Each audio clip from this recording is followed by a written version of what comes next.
नमो सिद्धाणं नमो आयर्याणं नमो वज्झायाणं नमो लोये सव्वसाहुणम्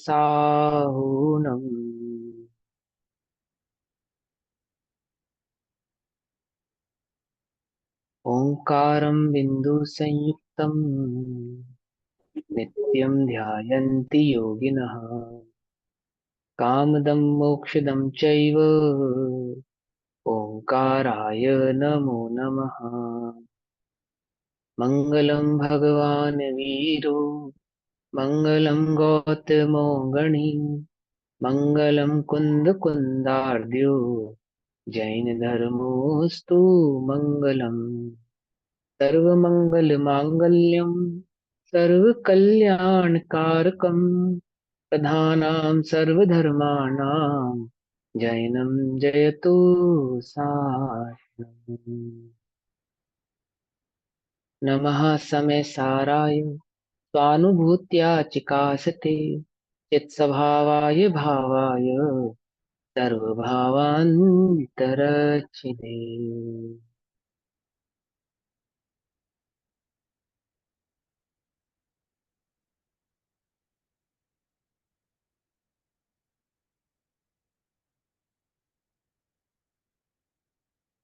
हमारी दोपहरकालीन कक्षा का विषय चल रहा है श्री समय सारजी। और श्री समय सारजी का स्वाध्याय हम सभी आचार्य अमृत चंद्र देव द्वारा रचित आत्मख्याति टीका के माध्यम से कर रहे हैं। आत्मख्याति टीका में आश्रव अधिकार पेज नंबर 275 275, गाथा नंबर 173 174 175 और 176 का भावार्थ चल रहा है। एक बार गाथा पाठ करते हैं फिर इसके भाव को समझते हैं। जो सर्व पूर्व निबद्ध प्रत्यय वर्तते सदृष्टि के उपयोग के प्रायोग्य बंधन कर्म भावों से करें। अनभोग्य रह उपभोग्य जिस विध होए उस विध बांधते ज्ञानावरण इत्यादि कर्म जो सप्त अष्ट प्रकार के तत्ता विषेवे निरुपभोग्य ही बालिका जो पुरुष को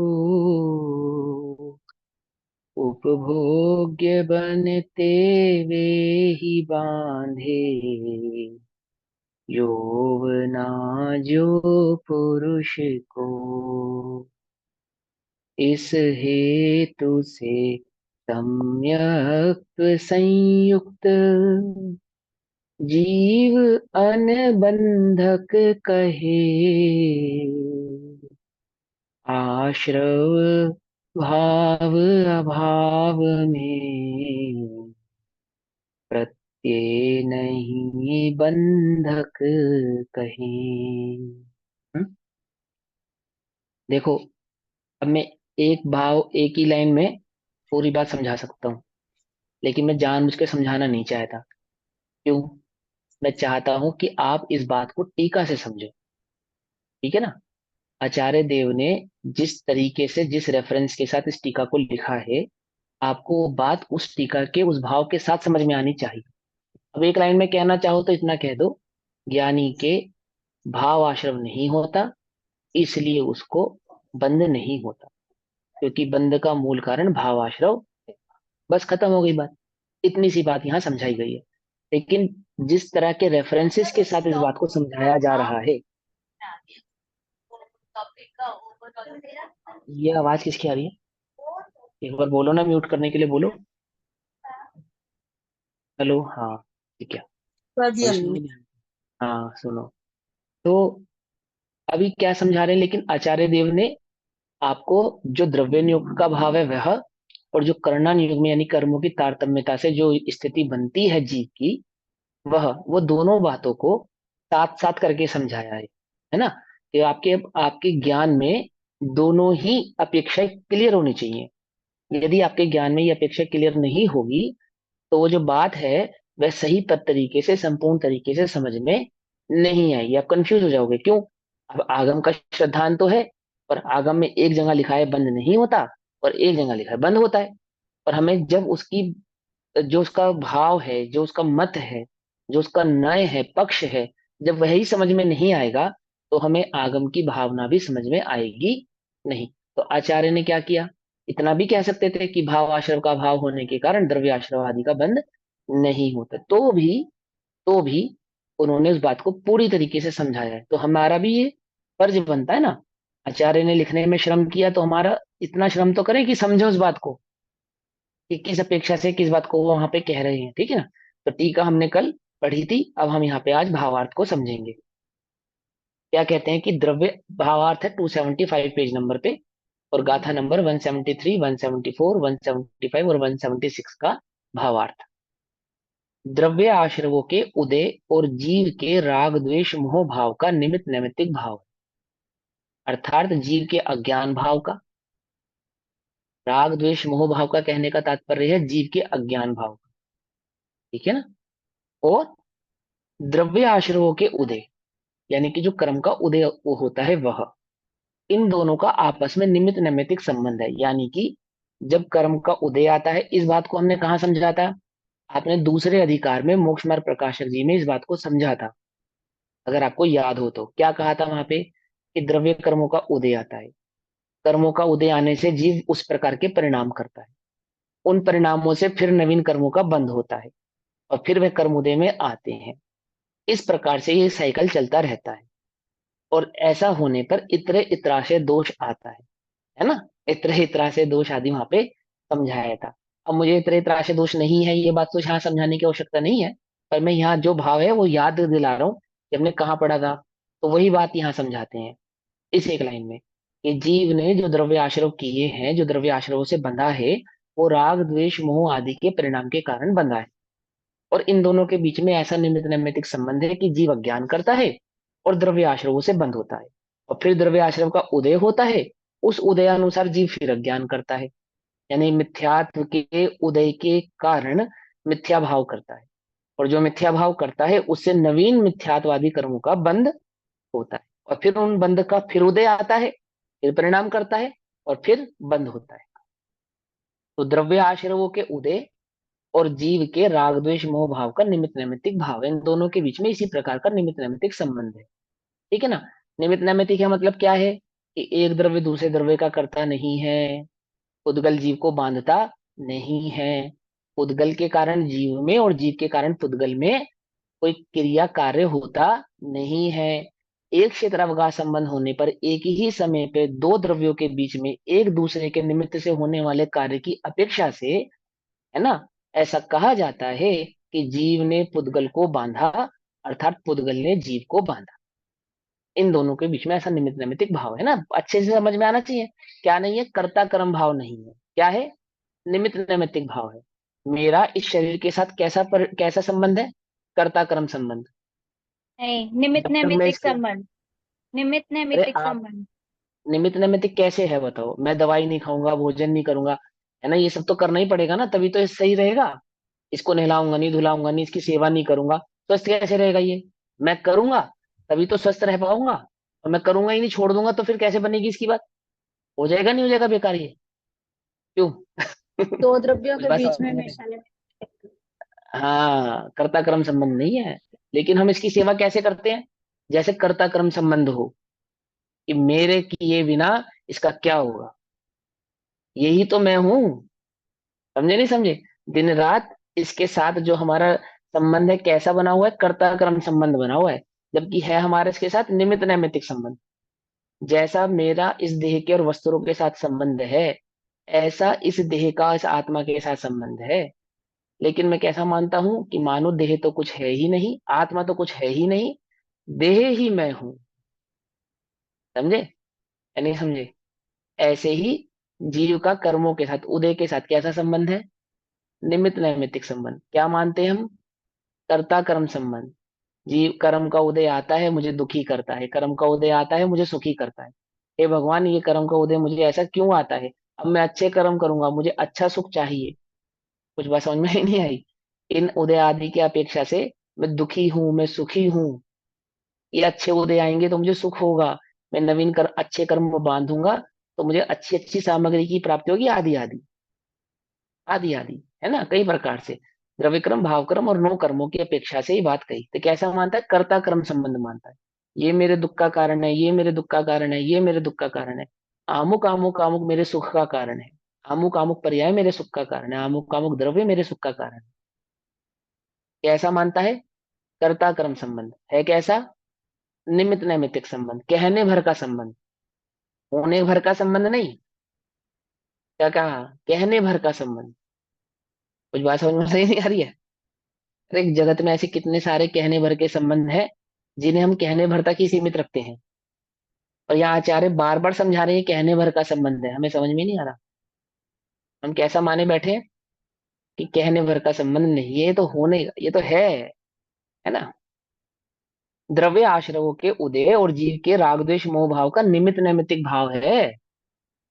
द्रव्य आश्रवों के उदय बिना जीव के भाव आश्रव नहीं हो सकता, और इसलिए बंध भी नहीं हो सकता। यानी कि द्रव्य आश्रम का उदय चाहिए, उस द्रव्य आश्रम के उदय से जीव को भावाश्रव होता है ना। पहले कर्णन की टर्म समझा रहे हैं आपको, है ना। पहले आपको वो भाव समझा रहे हैं कि कर्म बंधने का कुछ जो सिस्टम है, जो साइकिल है, वो कैसी है। कि द्रव्य कर्म का उदय होता है, उसके अनुसार जीव को भाव कर्म होता है, भाव उदय होता है, और फिर वह भाव उदय नवीन द्रव्य कर्म को बांधता है। कोई कंफ्यूजन तो नहीं आ रही इसको समझने में? वो तो बताओ। हाँ। अभी किसी किसी के चेहरे पे क्वेश्चन मार्क लगता है तो मुझे लगता है कि भाई समझ में आया या नहीं आया। है ना। हाँ। अच्छे से मुस्कुरा मुस्कुरा के अच्छे से पढ़ो, और नहीं समझ में आए तो पूछो। डरो नहीं, डरो नहीं, है ना। हम समूह में गए, साक्षात भगवान की दिव्य ध्वनि सुनी, तब समझ में नहीं आई, तब समझ में नहीं आई। यहाँ तो मैं तीर्थंकर भी नहीं। वाणी तो तीर्थंकरों की ही है, परंतु कहने वाला तो नहीं ना। हम भी आपके जैसे पढ़ने वाले, आप भी हमारे से पढ़ने वाले। नहीं समझ में आए तो उसमें क्या बात है? नहीं आया समझ में। जब हमें साक्षात समोशरण में समझ में नहीं आया तो क्या गारंटी है कि अभी एक बार में समझ में आ जाए? हो सकता है 2 बार में समझ में आए, हो सकता है 4 बार में समझ में आए। है ना। अकलंग निकलंग थे ना, तो निकलंग को ये इस तरह का कॉम्प्लेक्शन नहीं फील होता था। ये अकलंग को तो एक ही बार में समझ में आ जाता है, हमें 2 बार में समझ में आता है। ऐसे कॉम्प्लेक्स नहीं होता था उन्हें। क्या कि भैया ये ज्यादा बढ़िया है, ये एक बार में समझ जाते हैं, और हमें 2 बार में समझ में आती है बात। ऐसा कोई भेद नहीं। हो सकता है हमें 100 बार में समझ में आए, 1000 बार में समझ में आए, उसमें क्या बात है? ठीक है ना। लेकिन समझना है, उद्देश्य ये है। कितनी बार में समझ में आए इसमें मत अटकना, समझना है। ठीक है ना। हाँ। तो द्रव्य आश्रव के उदय बिना जीव के भाव आश्रम नहीं हो सकता, और इसलिए बंध भी नहीं हो सकता। ठीक। द्रव्य आश्रवों का उदय होने पर जीव जैसे उसमें युक्त हो, अर्थात जितना उसके अंदर अज्ञान परिणाम करे, अज्ञान भाव करे, जितना राग द्वेष करे, द्रव्य कर्म के उदय आने पर कितनी तीव्रता के साथ उसमें वो संयुक्त होता है, कितनी तीव्रता के साथ उसमें अपनापन धारण करता है, कितनी ज्यादा तीव्रता के साथ उसमें ये मेल बैठाता है कि मेरा ही है, मैं ही हूं। समझे ना, जितनी उसके साथ युक्तता रखता है, अर्थात जिस प्रकार उसे भावाश्रव हो, उसी प्रकार द्रव्य आश्रव नवीन बंध के कारण होते हैं। अर्थात जितनी उस जीव के साथ द- कर्म के उदय में युक्तता होती है, राग होता है, द्वेष होता है, जितना भी प्रकार का मोह होता है, उस ही प्रकार से नवीन कर्म का आश्रव होता है। मंद होता है तो मंद आश्रव होता है, तीव्र होता है तो तीव्र आश्रव होता यहाँ पे है। अगर जीव मैं मिथ्या दृष्टि है ना। यहाँ पे जीव और द्रव्य कर्म के बीच के बंधन का बस रीजन बता रहे हैं। अभी ये इसमें ये शर्त नहीं लगाई कि मिथ्या दृष्टि है या सम्यक दृष्टि है, सिर्फ ठीक। जीव और कर्म के बीच में बंधन होने का जो प्रोसेस है वो समझा रहे हैं। मिथ्या दृष्टि है तो मिथ्यात की अपेक्षा से बंद करेगा, सम्यक दृष्टि है तो सम्यक की अपेक्षा से करेगा। पर बंद होगा कैसे? कि जब तक उदय में संयुक्तता युक्तता नहीं होगी, तब तक बंद नहीं होगा, एक बात। और जितनी गहरी युक्तता होगी उतना गहरा बंद होगा, दो बात। समझ में आपको याद है? अनंतानुबंधी आदि की अपेक्षा से तीव्र मंद का भेद नहीं है। याद है या नहीं याद है? अभी थोड़े दिन पहले देखिए समझाई कि थी ना। मंदता से होती मोक्ष है। कुमार प्रकाशक जी का मैंने एक स्क्रीनशॉट डाल के वो भाव समझाया था ना, कि चार कषायों के बीच में तीव्र मंदता का भेद नहीं है, शक्ति के घातने की अपेक्षा का भेद है। और प्रत्येक प्रत्येक कषाय में अपने आप में तीव्रता और मंदता हो सकती, जैसे अनंतानुबंधी में तीव्र मंदता तो हो सकती है, परंतु अनंतानुबंधी और प्रत्याख्यान के बीच में तीव्रता मंदता का भेद नहीं है, कि अनंतानुबंधी ज्यादा तीव्र कषाय है और अप्रत्याख्यानक कम तीव्र कषाय है, यानी मंद कषाय है। ऐसा भेद नहीं है इन दोनों के बीच में। इन दोनों के बीच में क्या भेद है? शक्ति को घातने का भेद है। यानी अनंतानुबंधी जीव के सम्यक्त आदि का घात करती है ना, चारित्र मोहिनी आदि का घात करने वाली अन्य कषाय हैं, प्रत्याख्यान अप्रत्याख्यान आदि, ये तो इनके बीच का भेद है। और अनंतानुबंधी में क्या है कि एक अनंतानुबंधी में छौलेश्यत यानी कि तीव्र और मंद परिणाम हो सकते हैं। तो मिथ्या दृष्टि है, तो मिथ्या दृष्टि जीव के जिस प्रकार की युक्तता यानी संयुक्तता होगी, जितना तीव्र परिणाम होगा उतनी तीव्रता का बंध होगा, और जितना मंद परिणाम होगा, मंद कषाय रूप होगा, उतना मंद बंध होगा। जैसे फॉर एग्जाम्पल, कि मिथ्या दृष्टि जीव द्रव्यलिंगी होगा तो स्वर्ग का बंध करेगा मंद परिणामों के कारण, लेकिन मिथ्यात्वादी की अपेक्षा से तो सम्यक का घात होने से निरंतर सम्यक के घात की प्रकृति का बंध तो करता ही रहेगा। यानी स्वर्ग में जाने के बाद भी, नव्य गृह तक प्राप्त होने के बाद भी रहेगा मिथ्या दृष्टि। और उसी की जगह कोई तीव्र परिणाम वाला जीव है तो वो नरक आदि का बंध कर रहा है, जैसे राजा श्रेणिक आदि आदि। राजा श्रेणिक तो श्री कृष्ण आदि, वो उनका बंद कर रहे हैं, नरक आदि का बंद कर रहे हैं तीव्र परिणामों के कारण। और वो तीव्र परिणामों का कारण होने पर नरक आदि का बंद होने से नरक आदि गति में जाते हैं। तो वहां पे परिणामों की तीव्रता किसके भेद डाले? एक नरक का, एक स्वर्ग का भेद डाला। अब दूसरी बात आते हैं, मान के चलो कोई जीव नरक में है और वहां उसने सम्यक दर्शन का उदय प्रकट किया, सम्यक दर्शन प्राप्त किया। अब वहां जो उसको आश्रव हो रहे हैं, तो वहां जिस प्रकार की लेशिया होगी, कृष्ण लेशिया होगी, नील लेशिया होगी, उसके अनुसार तो गति आदि का बंद करेगा तीव्रता के साथ। जितना तीव्र क्रोध होगा, जितनी तीव्र उसके परिणामों में होगी, लेकिन मिथ्यात्वादी का बंद नहीं करेगा, पर क्योंकि भैया वहां पे मिथ्यात्वादी का। सम्यक दृष्टि को तो नरक आदि का बंध होता ही नहीं है ना। भैया उस मैंने अभी बोला ना, मैंने तो तीव्र और मंद का बात बोली, मैंने नरक बोला ही कहाँ? कि नरक नहीं में नहीं, कोई जीव आपने ये है बोला और ना उसको नरक सम्यक आदि दर्शन में। है। हाँ, सम्यक दर्शन हो गया तो फिर तो वो हाँ, गति तो बंध वहां पे का बंध ही गति बंद होगा। करेगा, तेज गति का तो कर सकता है ना, उसमें क्या बात है? कर सकता है, उसमें कोई बात नहीं है। भोग भूमि में चला जाए, अन्य भूमि में चला जाए, जो भी वहां पे उसकी अपेक्षाएं है। लेकिन कहने का बात तात्पर्य यह है कि वहां सम्यक दर्शन प्रकट होने के बाद जो तीव्र मंदता हो सकती है परिणामों में, उस तीव्रता मंदता के अनुसार तो वहां पे उसको बंद होगा। लेकिन किसका बंद नहीं होगा? कि मिथ्यात्व का अभाव होने के कारण अनंतानुबंधी आदि कषायों का बंद नहीं होगा। उस संबंधी आदि बंधों की जो अपेक्षाएं हैं वो सारी वहां पे रुक जाएंगी। उसको नरक का बंध नहीं होगा, तिरंज गति का बंध नहीं होगा, स्त्री आदि का बंध नहीं होगा, नपुंसक आदि का बंध नहीं होगा, आदि आदि। तो क्या कहते हैं कि जिस प्रकार की युक्तता होगी, अर्थात जिस प्रकार का परिणाम होगा, एक जिस प्रकार का उदय आएगा, उस उदय में जिस प्रकार की युक्तता करेगा यानी भाव करेगा, उसके अनुसार उस जीव को नवीन कर्मों का बंध होता जाएगा। तो जिस प्रकार उसे भाव आश्रव हो, उसी प्रकार द्रव्य आश्रव नवीन बंध के कारण होते हैं। यानी जिस प्रकार का परिणाम होता है, उसी प्रकार के नवीन कर्मों का बंध भी उस जीव को होता है। परिणाम क्यों होता है? कि कर्म के उदय के कारण परिणाम होता है, फिर परिणाम में तीव्रता मंदता होने के कारण नवीन कर्मों का बंध होता है, फिर बंद होने पर फिर उदय आता है, और उदय के अनुसार फिर परिणाम होता है। ठीक समझ में आई बात? यदि जीव भाव आश्रव ना करे तो, अब यहाँ पे भाव आश्रव का अर्थ है अज्ञान ना करे तो, यानी कि राग द्वेष मोह आदि वाला भाव आश्रव है वह ना करे तो उसके नवीन बंध नहीं होता। जिस राग द्वेष मोह है ना, जीव के राग द्वेष मोह भाव का, तो जीव राग द्वेष मोह भाव नहीं करे तो उसको नवीन बंध भी नहीं होगा। नवीन बंध से बचने का क्या उपाय है? कि राग द्वेष मत करो, राग द्वेष मत करो, इन शॉर्ट मोह मत करो, मोह मत करो इन शॉर्ट मिथ्यात्व मत करो। इतनी सी बात यहाँ पे भी समझना, ठीक? अब आगे डिटेल करेंगे। नहीं होता। अब सम्यक दृष्टि की अपेक्षा यहाँ पे आएगी। ये तो सामान्य जीव की अपेक्षा समझा दी कि सामान्यता बंद होने का क्या तरीका है। अब सम्यक दृष्टि की अपेक्षा से समझते हैं। इस सम्यक दृष्टि के मिथ्यात्व का और अनंतानुबंधी कषाय का उदय ना होने से, ठीक है ना? अब यहाँ पे कह रहे हैं उदय ना होने से, तो यहाँ पे एक सामान्य सम्यक दृष्टि की बात चल रही है, यानी कि जिसको छायक सम्यक दर्शन अभी प्रकट नहीं हुआ है उसकी बात चल रही है। सम्यक दृष्टि तो है, लेकिन हो सकता है वह उपशमी को या क्षय उपशमी को, तो हो सकता है। तो कोई जीव यदि सम्यक दृष्टि है तो उसके क्या नहीं है, मिथ्यात्व का और अनंतानुबंधी कषाय का उदय नहीं है। मिथ्यात्व और अनंतानुबंधी का कषाय का उदय नहीं होने से उसे उस प्रकार के भावाश्रव तो होते ही नहीं। किस प्रकार के, जिस प्रकार का उदय नहीं है उस प्रकार का भावाश्रव भी उसको नहीं है। और मिथ्यात्व तथा अनंतानुबंधी कषाय संबंधी बंध भी नहीं होता। क्योंकि बंध कैसा होता है, जैसा परिणाम होता है वैसा ही आश्रव होता है, और जैसा आश्रव होता है वैसा ही बंद होता है। क्योंकि उसके मिथ्यात्व और अनंतानुबंधी का उदय नहीं है, तो उसके अनुसार उसका भावाश्रय भी नहीं है। और भावाश्रय नहीं होने से उन कषाय संबंधी जो बंध होते हैं, यानी अनंतानुबंधी और मिथ्यात्व संबंधी जो बंध होते हैं, वह बंध भी उसको नहीं है। अब ब्रैकेट में छायक सम्यक दृष्टि की अपेक्षा लिख दी। छायक सम्यक दृष्टि के सत्ता में मिथ्यात्व का क्षय होते समय ही अनंतानुबंधी कषाय का तथा तत्संबंधी अवृत्ति और योग भाव का भी क्षय हो गया होता है।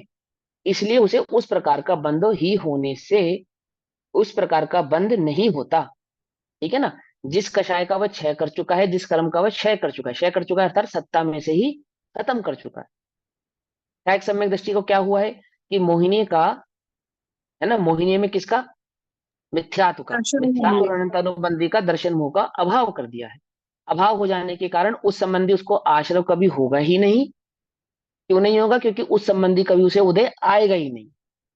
तो उस संदर्भ में जितनी भी कर्म प्रकृतियां हैं उनका भी आश्रय और बंध उसको होगा नहीं।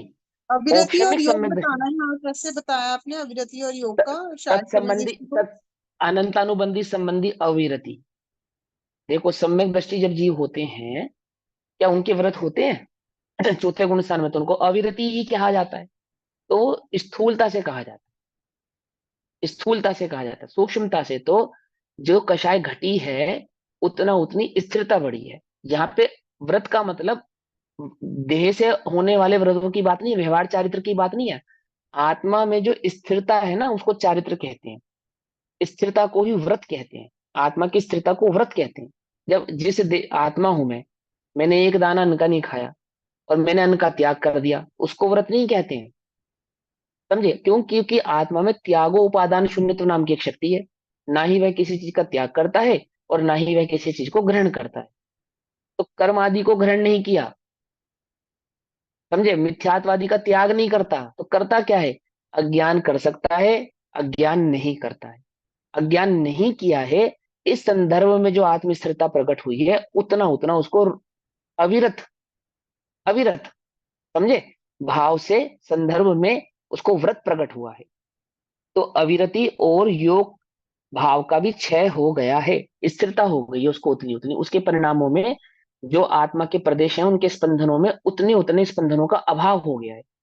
आत्मा के प्रदेशों में जो स्पंदन होता है ना, कर्णन योग में समझा है? स्पंदनात्मक प्रदेशों में स्पंदन होता है, किसके कारण होता है? कषाय के कारण होता है। कषाय के कारण, कषाय जितनी कषाय का अभाव हुआ है उतना स्पंदन भी रुका है। जैसे फॉर एग्जाम्पल, इस कमरे में, एक कमरे के अंदर 200 200 वाट के चार बल्ब जला दिए जाएं, 200 200 वाट के चार बल्ब जला दिए जाएं और एक बल्ब बंद कर दिया जाए, तो कमरे में अंधेरा हो जाएगा या नहीं हो जाएगा? नहीं होगा। परंतु अंधेरा तो हुआ है। समझे नहीं समझे? भले ही वह अंधेरा दिख नहीं रहा, परंतु एक बल्ब के बंद होने पर उस बल्ब संबंधी रोशनी तो अभाव हो गया है ना। चार बल्ब में एक बल्ब बंद किया, तो एक बल्ब के बंद होने पर उतनी उतनी प्रकाश का अभाव हो गया नहीं हो गया? उसी प्रकार एक कषाय का अभाव होने पर उस कषाय संबंधी स्पंदन का भी अभाव हो गया, उस कषाय संबंधी अविरत भाव का भी अभाव हो गया, है ना।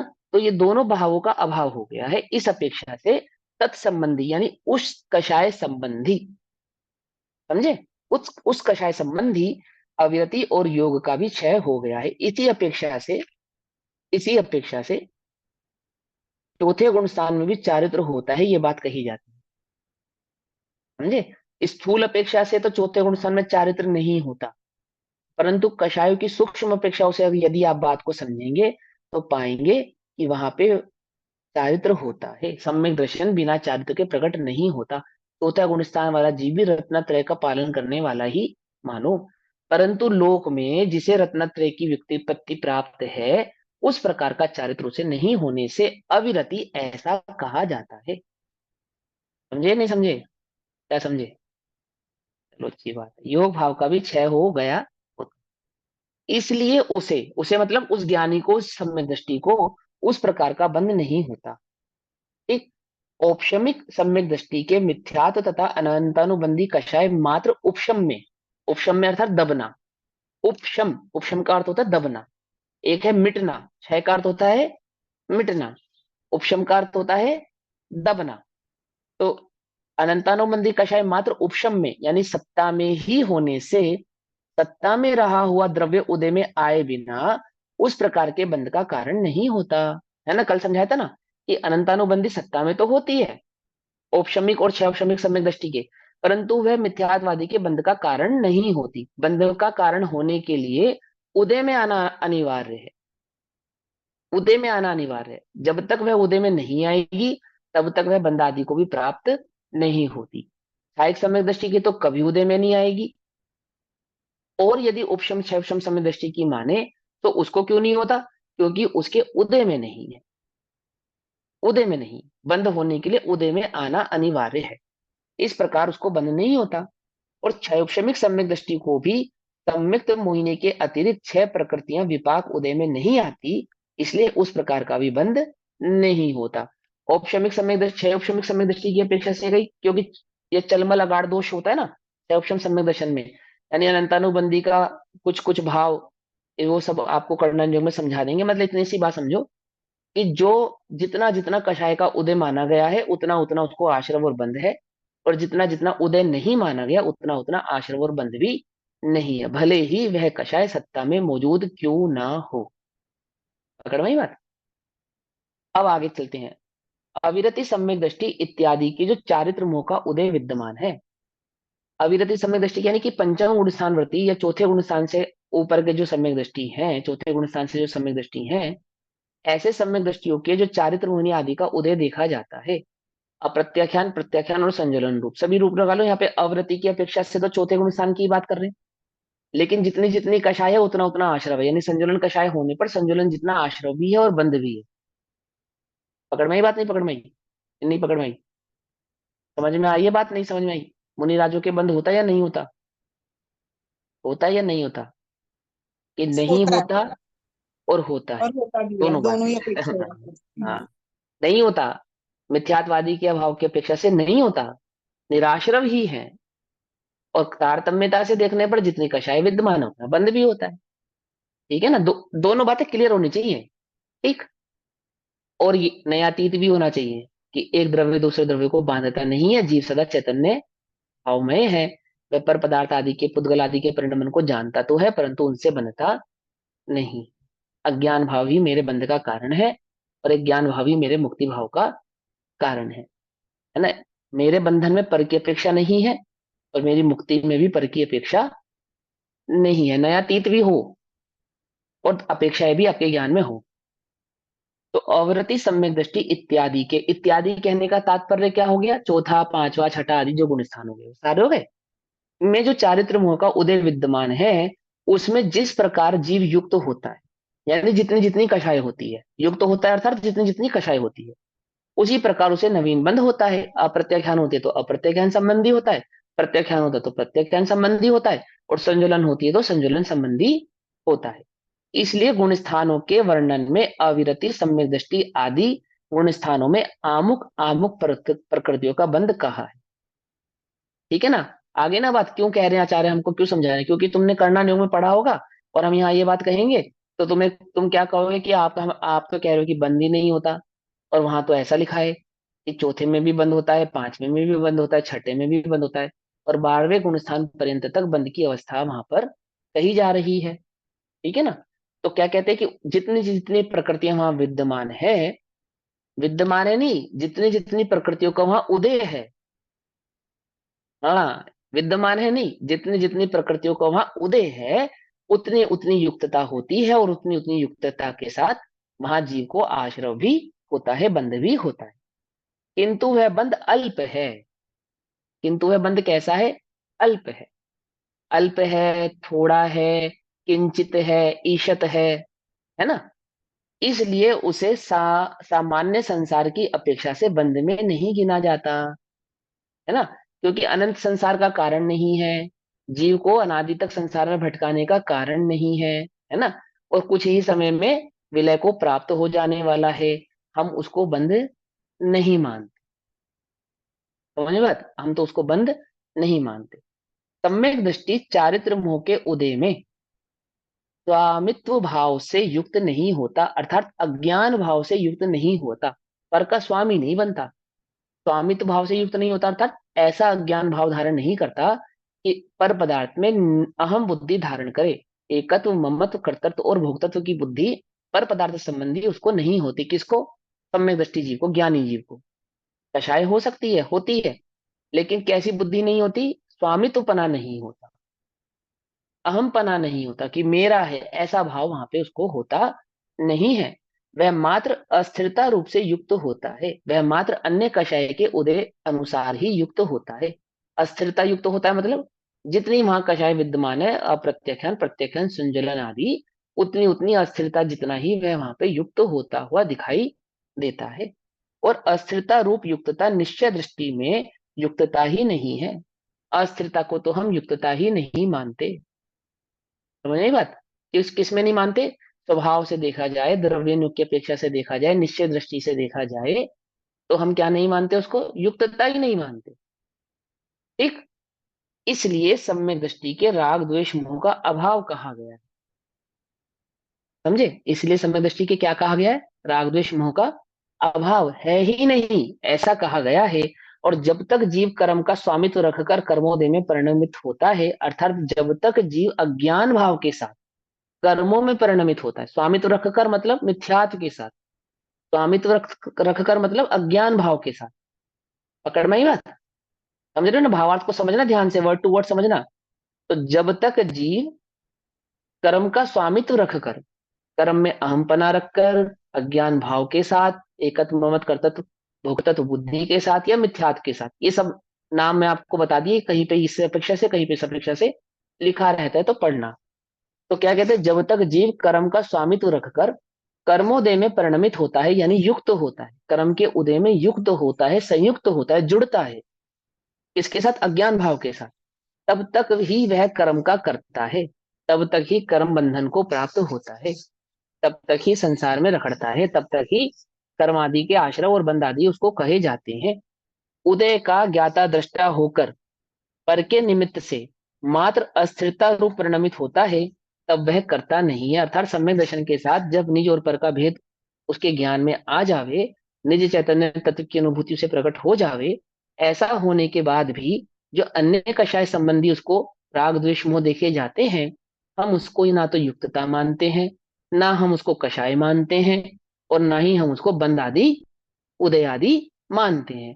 कर्म का उदय तो कहते हैं, परंतु वह कर्म का बंध है ऐसा नहीं कहते। क्यों नहीं कहते? नहीं कहते, वो बात भी समझा रहे कि क्यों नहीं कहते। कि भैया, जगत में एक पुरुष, वैवाहिक पुरुष सभी को माँ बहन ही मानता है, परंतु इतनी उसकी माँ नहीं हो जाएंगी। समझे? पिताजी कहाँ से संभालेंगे? कुछ बात समझ में आई नहीं? यदि वह सभी को माँ मान लेगा तो गड़बड़ हो जाएगी, नहीं हो जाएगी? तो ऐसा नहीं होता। सभी का दहेज भरना पड़ेगा फिर पिताजी को। समझे नहीं समझे? सारी बहनें हो जाएंगी तो, और वो सबका मामा बन जाएगा, और वो सबके भात कहाँ से भरेगा? समझे? हाँ, ऐसा नहीं है, हम नहीं मानते। ये तो बस ठीक है कि अब क्या करें, लोक व्यवहार है तो कहते हैं ऐसा। तो क्या कहते हैं? निमित्त से मात्र अस्थिरता रूप परिणमित होता है, तब करता नहीं। समझे? किंतु ज्ञाता ही है। एक, इस अपेक्षा से सम्यक दृष्टि होने के बाद चारित्र मोह के उदय रूप परिणमित होते हुए भी, यानी कि निज और पर का भेद विज्ञान प्रकट होने के बाद, निज चैतन्य तत्व की अनुभूति होने के बाद, है ना, अप्रत्याख्यान, प्रत्याख्यान और संजरण कषाय का उदय होने पर भी, है ना, होते हुए भी उसे ज्ञानी और अबंधक ही कहा गया है। ज्ञानी है, अबंधक है, बंध को प्राप्त नहीं होता, बंध आदि होते हुए भी बंध को प्राप्त नहीं है, ऐसा ही कहा जाता है। ठीक, बंध आदि होते हैं, किस अपेक्षा से होते हैं वे भी समझा दिया। और क्यों कहा उसको अबंधक? इस अपेक्षा से अबंधक कहते हैं क्योंकि वह ज्ञानी है ना। जब तक मिथ्यात्व का उदय है, उदय है तो बंध भी है, मिथ्यात्व का उदय है तो मिथ्यात्व का बंध भी है। और उसमें युक्तता होकर, यानी उसमें तीव्र अज्ञान भाव के साथ जीव राग द्वेष मोह भाव से परिणमित होता है, तब तक ही उसे अज्ञानी और बंधक कहा जाता है। यानी मिथ्या दृष्टि मात्र को ही हम बंधक भी मानते हैं, और मिथ्या दृष्टि मात्र जीव को ही हम अज्ञानी भी कहते हैं। ऐसी ही शैली है यहाँ तो, द्रव्य ऐसा ही भाव है हमारा तो, है ना।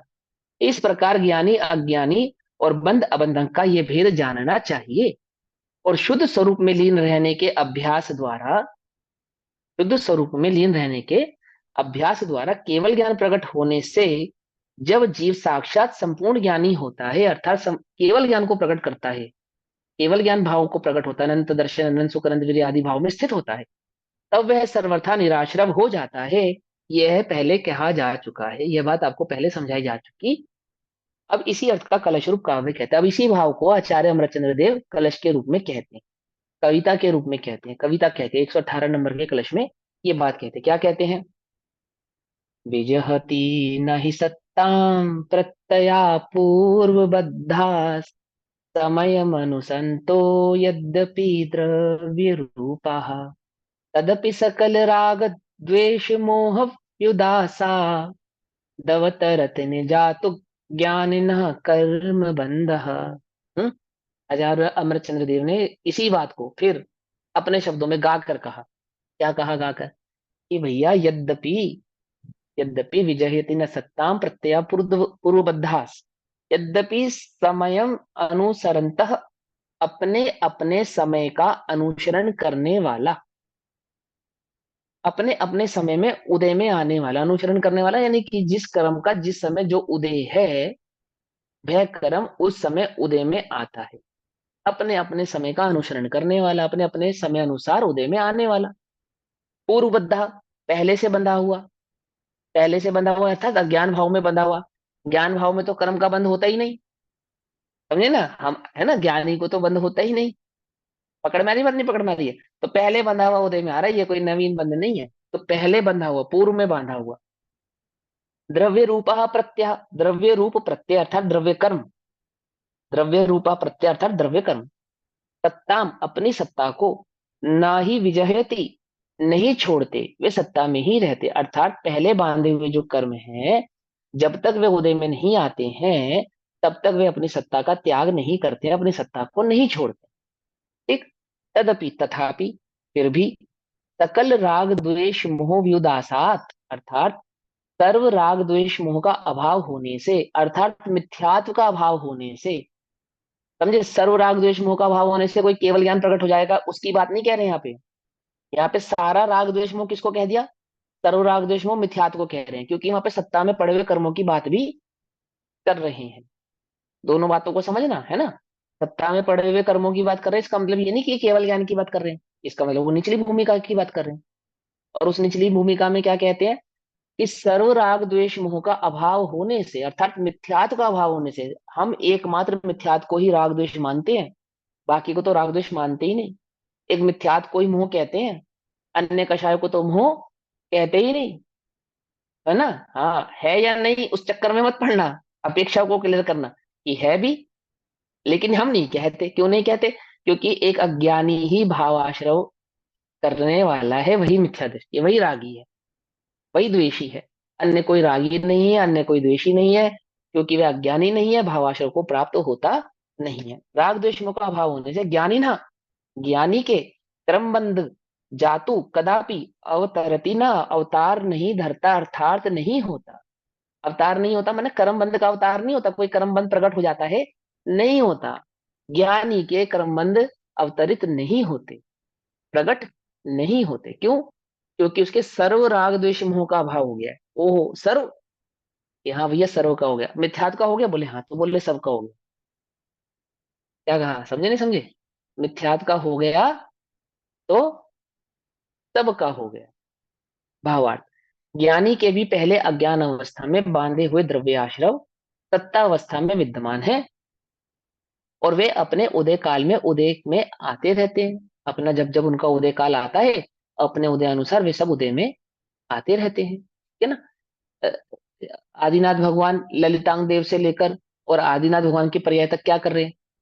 कुछ नहीं कर रहे, बस उदय में कर्म आ रहा है, उसका मजा ले रहे हैं उसके ज्ञाता दृष्टा बने हुए हैं। समझे नहीं समझे?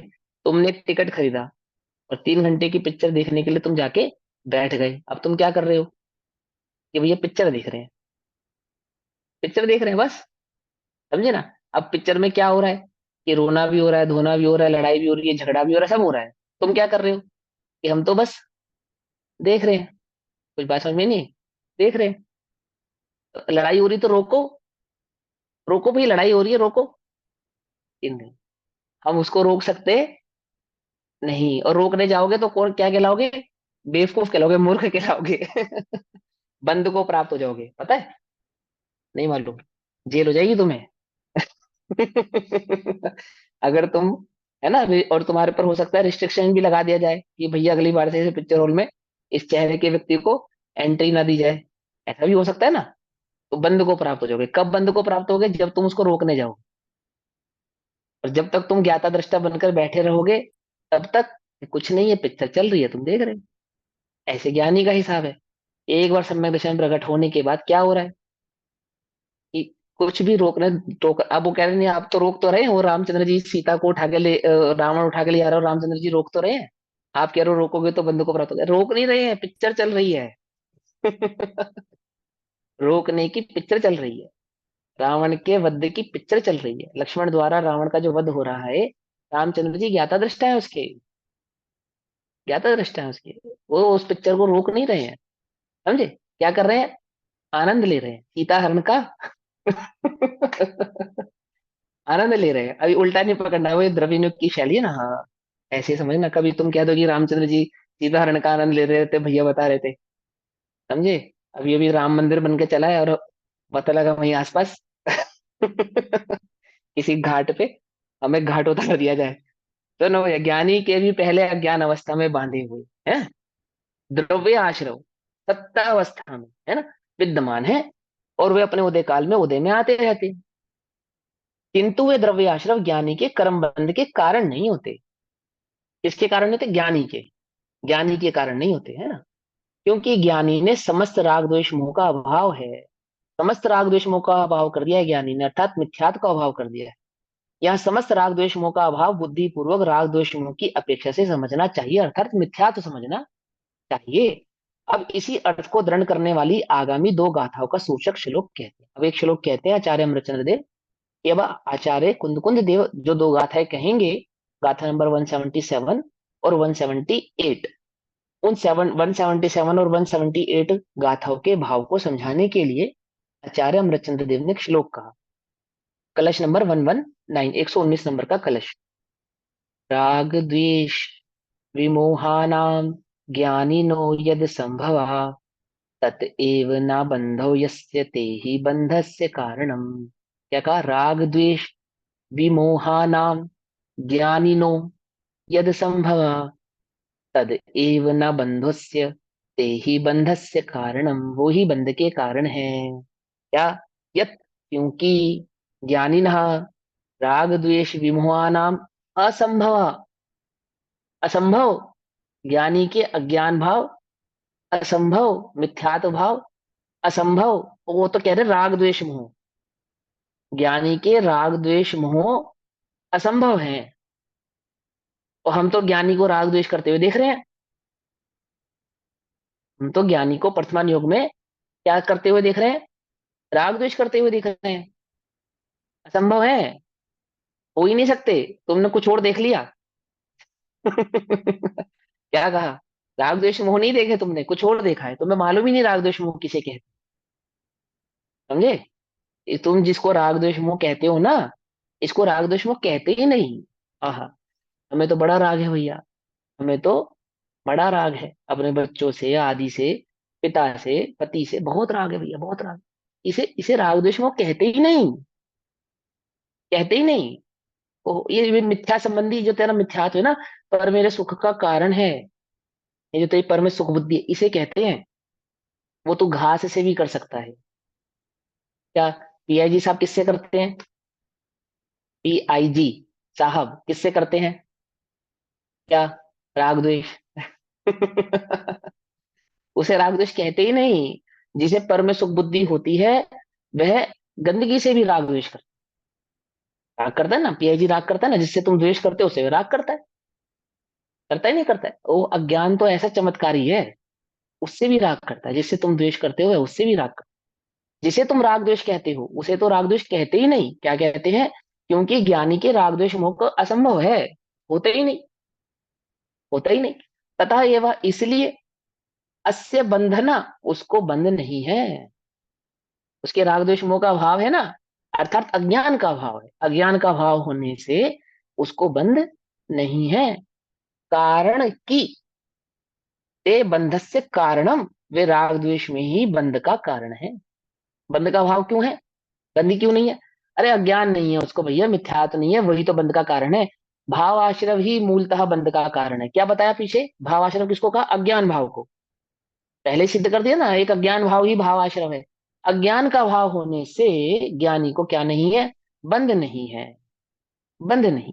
क्योंकि मूलतः बंध का कारण तो एक अज्ञान भाव ही है, और उस अज्ञान का अभाव होने से ज्ञानी को क्या नहीं है? बंध नहीं। अब गाथा नंबर 177 और 178 में यही भाव समझाने वाले हैं कि ज्ञानी को बंध नहीं है। आपने उसे अबंधक क्यों कहा? कर्म में सत्ता होते हुए भी, कर्म का बंध होते हुए आपने अबंधक क्यों कहा? क्योंकि वो ज्ञानी है। समझे? हाँ। पहले रागो, इसी बात के लिए आश्रव से बता दिया बंधक, मतलब पर्यायवाची हो गए ना आश्रव और बंधक, तो वो दोनों फिर कैसे अलग अलग हाँ एक ही बात है, एक ही बात है। एक्सप्लेनेशन क्यों कर आश्रम रहे है तो बंध स्वरूप ही है, आश्रम है तो बंध स्वरूप ही है। अबंधक ही या निराश्रव ही है, तो दोनों बातों को एक साथ समझ। ठीक है ना? आश्रव अधिकार होने के कारण आश्रव की अपेक्षा से मुख्यता से कह रहे हैं, लेकिन आश्रव और बंध एक ही, एक ही बात के भाव को समझाने के लिए है। कि वहां कह रहे हैं कि आश्रव है तो बंध भी है। एक अपेक्षा ऐसी भी है कि जहां आश्रव ही आश्रव और बंध नहीं है। ठीक है ना? लेकिन यहाँ पे उस भाव को समझना कि यहाँ पे आश्रव कह के बंध स्वरूप आश्रव की ही बात चल रही है। देखो, उस आश्रव को आश्रव ही नहीं कहते जो बंधु को प्राप्त ना हो, है ना? उसको तो आश्रव ही नहीं कहते, क्योंकि इस प्रकार का आश्रव तो कहाँ है? सर्वत्र है। जहां जहां कर्म वर्गणाएं हैं, वहां वहां उस प्रकार का आश्रव सर्वत्र है। ठीक। सिद्धालय में नहीं है, वो भी अपेक्षा से कथन है, वो सारी डिटेल में अभी नहीं पढ़ेंगे, पर वहां नहीं है, बस इतनी सी बात समझो। तो कौन से आश्रव को आश्रव कहते हैं? बंध स्वरूप आश्रव को आश्रव कहते हैं। तो ज्ञान अवस्था में भी बंध स्वरूप आश्रव तो है, तब भी हम उसको निराश्रव कह रहे हैं। समझे ना? अब प्रत्याख्यान, प्रत्याख्यान और संजुलन की अपेक्षा से तो बंध स्वरूप ही आश्रव है, तो भी हमने उसको निराश्रव कहा, क्योंकि वहां पे अज्ञान अवस्था की अपेक्षा से, अज्ञान भाव की अपेक्षा से, मिथ्यात्व की अपेक्षा से वह निराश्रव ही है। ये बात यहाँ पे सिद्ध करनी है। तो यहाँ पे आश्रव को, कौन से आश्रव की बात चल रही? बंध स्वरूप आश्रव की बात चल रही है। रागो दोषो मोहो या आसवाणत्थि सम्मदिष्टिश्च तम्हा आसव भावेन विना हेदु न पच्चया हुन्ति हेदु च दुवियप्पौ अट्ठवियप्पस्य कारणं भणिदम् तेंसि पीयरागादि तेसीम भावेन बंझति। तो इजी है बहुत, अब कोई मुश्किल नहीं है। रागो अर्थात राग, दोषो अर्थात द्वेष, मोह अर्थात मोह, यह अर्थात ये, आसवा आश्रव, नत्थी नहीं, सम्यक दृष्टि से, सम्यक दृष्टि के नहीं है। क्या नहीं है सम्यक दृष्टि के? राग नहीं है, द्वेष नहीं है, मोह नहीं है, आश्रव नहीं है। तब इसलिए, इसलिए आसव भावेन, भाव आश्रव का, आसव भावेन यानी कि आश्रव भाव का या भाव आश्रव का, के बिना, विना, हेतु, हेतु नहीं, पच्चय अर्थात कर्म, उनती अर्थात होते हैं। जब आश्रव भाव ही नहीं है तो कर्म भी नहीं है। समझे नहीं? हेतु चदु व्यपो, ये जो हेतु है ना चार, कौन कौन से? मिथ्यात, अवृति, कषाय, योग। हेतु व्यपो, ये तो चार हेतु। अठ व्यपस्य, आठ प्रकार के, चार हेतु से आठ प्रकार का कर्म बनता है, आठ प्रकार के कारणम भणंती, कारण कहे गए हैं। मिथ्यात, अवृति, कषाय, योग, ये चार प्रकार के हेतु आठ प्रकार के बंध के कारण कहे गए हैं, भणितम कहे गए हैं। तेंसी पी या रागादि, उनको ही, तेंसी माने उनको ही, पीय रागादि, रागादि तेसिम भावे, रागादि भाव कहा गया है। न बज्जति, वो नहीं होने से बंधादि को प्राप्त नहीं हो रहे। तेसिम भावे, वे सब भाव नहीं होने से बंजती अर्थात बंधते नहीं है। नहीं राग द्वेष ना मोह हवे, आश्रव नहीं सददृष्टि के। क्या क्या नहीं है सम्यक दृष्टि को? नहीं राग द्वेष न मोह हवे, आश्रव नहीं सददृष्टि के। इससे ही आश्रव भाव बिन प्रत्यय नहीं है तू बने। हेतु चतुर्विध कर्म अष्ट प्रकार का कारण कहा, उनका ही रागादिक कहा। रागादि नहीं वहाँ बंधना। जहाँ रागादिक नहीं है वहां पर बंध भी नहीं है। और इन चार प्रकार के कारणों को ही वहां पे रागादिक कहा है, क्योंकि ये मिथ्यात्वादी वहां नहीं है। मिथ्यात की अपेक्षा से कह रहे हैं मिथ्यात नहीं है तो राग नहीं है, राग नहीं है तो बंध नहीं है। और ज्ञानी के राग नहीं। ज्ञानी कैसा है कि युद्ध करता हुआ भी वीतरागी है। अब उल्टा नहीं पकड़ना, समझे ना, उल्टा नहीं पकड़ना। ठीक। 177 और 178। अब इस भाव को, इसके गाथार्थ को अब हम समय हुआ कल पढ़ेंगे। तब तक के लिए सभी को जय जिनेन्द्र। ओम नमः सिद्धेभ्य। निज निधि निज में बताई, यह अनंत उपकार है, उसके लिए जिनवाणी माँ को वंदना शतवा। नमो ओरियंत।